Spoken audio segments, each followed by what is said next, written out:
Hello everybody and welcome back to another video. My name's Shane. If you're new to the channel, welcome, and if you're a previous subscriber, thanks for coming back. Today's plan was to come and pick the drift car up from their shop and bring it back out to my shop, and then I'm going to work on my engine, because I'm building a new engine for the drift car. So we're going to work on that today, and then we're going to wait for my buddy Graham to come out, and he's going to help me unload the car back into the garage, and then we can get working on the car itself. Where I am right now, there's these big power lines, and you can literally hear the electricity just buzzing through them, and it's honestly kind of sketchy. It's like, I don't want to hold my camera up too high, I'm just gonna get zapped. Well, we made it out to the shop now with the E36 towing behind the X5. My old M50 here, this is what I've been running in the car the whole time I've had the car. It's been in there. The only thing that was done to this was the eBay headers. It got a new clutch, just a stock clutch, and then the ECU had a chip tune in it to spruce it up a bit, give it some more rev limiter. My new engine is going to be this M52,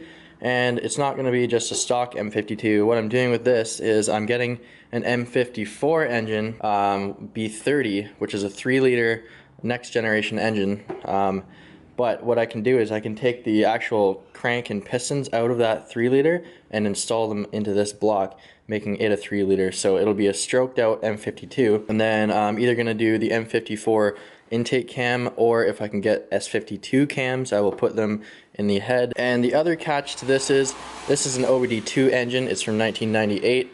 That there is a 1993 OBD1 engine, and so is my car and the ECU I have. So what I'm going to do is I can actually take all of my accessories and my wiring harness from this engine and swap it all over to this engine and run it as an OBD1 engine with this very popular Bosch 413 Red Label ECU, which has an M50 chip tune in it, but I'm going to change it to either an S52 chip or a chip tune for all the mods I'm doing to this engine. There was a quick rundown of what the plan is for the new engine for the E36. That being said, what I'm going to have to do today is I'm going to be stripping this M50 down, taking my trans off. The trans actually is probably no good. It might be a spare, like an emergency spare, because third gear grinds and it likes to pop out of gear. First things first, the shop is not that organized besides it not having a car in it. So I'm going to kind of clean up all my areas and my bench and stuff. What's up, my dude? Want to help? I need some help. Can you help me? Hey, please, please, please, I need some help. I need some help. Help me. Help me work on my drift car. Oh, there's a bunch of you. I need a bunch of people to help me. Come on. Come on, guys. Come on, I'll pay you good money. Come on. Nobody wants to work these days. Alright, the garage is looking way better right now. So I actually got some room to work until Graham shows up and we load the car back into the garage. So I'm going to get to work here. First things first, I'm going to go ahead and start by taking my wiring harness off, because it's the kind of the most cluster.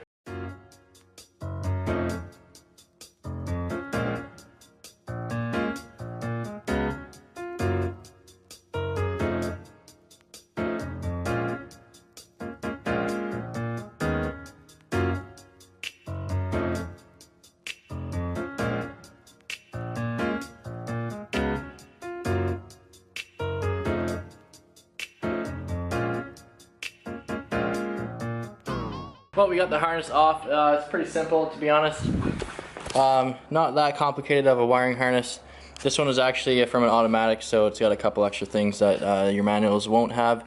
It's a good idea definitely to label a few things if you're not sure where they're going to go back on the car. I know most of it, so there's only a couple things I'm going to label just to make sure I don't get them mixed up. I think I'm going to go ahead and just take my headers off, because I'm actually going to be wrapping these with heat wrap, titanium heat wrap, because I actually recently learned that the titanium heat wrap it keeps the engine room temps down for your intake air, and also since the titanium wrap will keep the heat inside the exhaust tubing, it actually the heat increases the scavenging exhaust velocity, if that makes any sense. Later on down the road I'll get some wrap from my work, get those bad boys wrapped. So the exhaust is going to be fairly simple to take off now that the engine's actually out of the car. I don't know if you referred to one of my videos where I put these on in the car, and it was kind of hard. So they're pretty much they should be all 11 mil hardware, and you know, we sometimes need swivels and extensions to get in there, but should be pretty straightforward. The only thing is I don't have any power tools, so it's going to be all by hand, and there's 24 nuts to undo, so a little time consuming, but we'll get it done.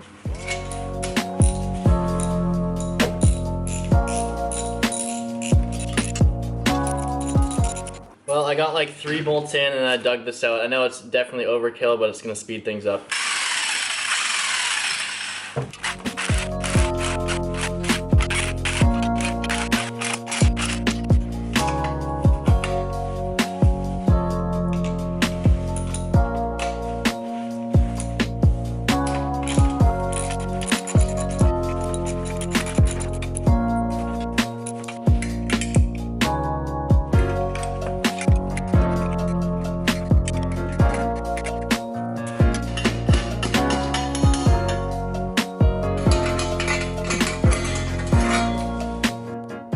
Alright, we got those manifolds off, which is awesome. Now, since this car was in the crash and the engine moved and broke the oil pan and stuff, the exhaust ripped off, I'm definitely going to be checking those headers out for any cracks and then repairing it before I wrap it. So, see, it got dented right here. I like how they change colors because they're stainless steel and when they heat up. But they do look pretty gross and dirty anyways, so I think a wrap will make them look real nice and professional even though they're just cheap headers. Well, I think now I'm going to pull out the coil packs and then the valve cover just to take a look at the cams, because I did have to run this engine with a broken oil pan for like a minute just to get off the trailer because I didn't have any help. I had no choice. So I'm just going to make sure that the cams aren't too scored up from oil starvation, because that will give me a better idea of what the bottom end's gonna look like, because I'm not gonna take the oil pan off. So just in case I want to give this engine to someone or keep it as a spare or even maybe get a couple bucks for it, because I know it was a good runner and it didn't have any problems, I just decided now that the engine's out, I might as well change things up and get a little bit more power. So let's go ahead and do that.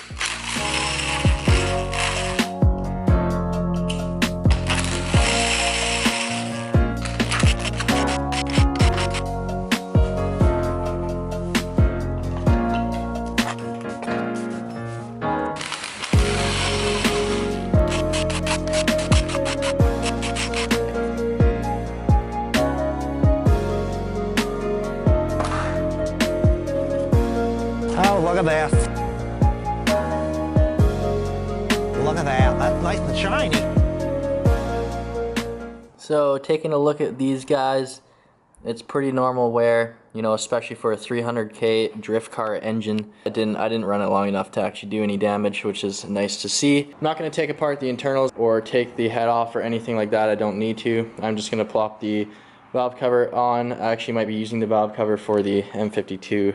I probably will be actually. Just gonna place it back on. So at this point, I'm gonna wanna go ahead and I know I need my Vanos solenoid for my OBD1 swap, and I know I need this sensor as well. I might just leave that in for now though. I'm gonna take my alternator off, I'm gonna take my power steering pump off, and then we'll see what else I need, but I'm pretty sure that's about it. I'm gonna take my crank positioning sensor just as a spare too, and I may take the oil filter housing, we'll see. After I get all these bits and pieces off, I'm going to move on, take the starter off and the trans, and take a look at how my clutch held up over the past like season and a half of me drifting on it on a stock clutch. So that'll be interesting to see.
this guy all jacked up, but then it obviously started leaking water everywhere. So I'm gonna do a quick cleanup session here, and then we'll go ahead and pull the trans off.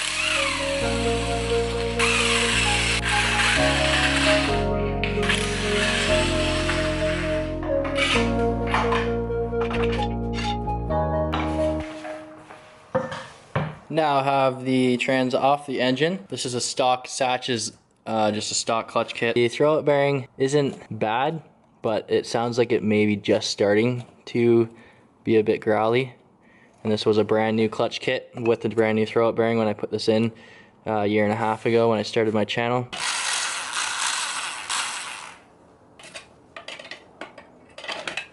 Well, the flywheel looks pretty much the same as when I put it in there. It already had a little bit of hot spotting, and then I just gave it a scuff. To my surprise, the stock Sachs clutch kit held up really well. There's still a ton of life in this clutch. Do something, maybe put this in my wagon, I don't know. That's always an option. So Graham finally showed up to help me get the car in the garage again.